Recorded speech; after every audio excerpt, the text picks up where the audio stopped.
settembre 1996, noi siamo ancora qua a difendere il nord e non a Pontida, dove ci sono tutti gli italioti a tradire un nord che non ha più tempo. Il nord guarda avanti e voi siete qua, come diceva qualcuno, dalle colonie padane per portare avanti quel sogno. Grazie di esserci, grazie a chi è arrivato dalla Lombardia, dal Trentino, dal Piemonte, dalla Liguria, dall'Emilia Romagna, dal Veneto, ovviamente siamo a casa loro, ma anche dalle Marche, dalla Toscana, dall'Umbria, dal Lazio e dal Molise. Grazie di essere qua con noi in piazza oggi.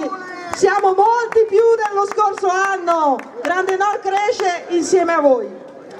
Per il Friuli Venezia Giulia, scusatemi, mi sono dimenticata, sono già confederato Grande Nord. Sono andata troppo giù. Allora, per portare il saluto noi abbiamo il padrone di casa e anche il segretario di Prima al Veneto, ma soprattutto per Grande Nord è il responsabile della manifestazione di Venezia, Pierangelo Del Zotto.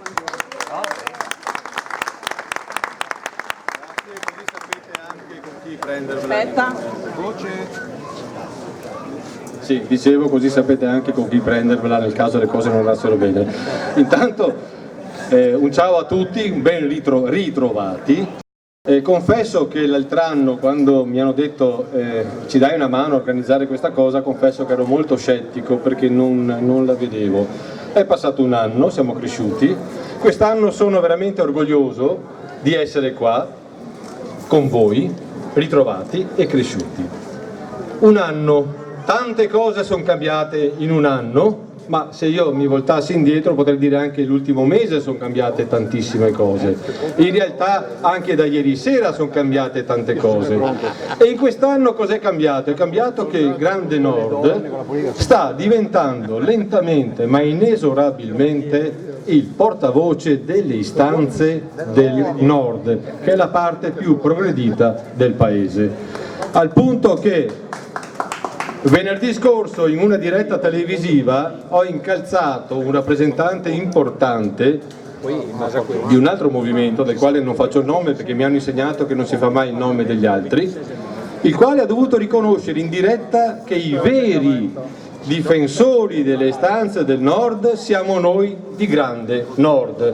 È ufficiale, quelli veri siamo noi e non l'abbiamo detto noi, l'hanno detto coloro che ci temono.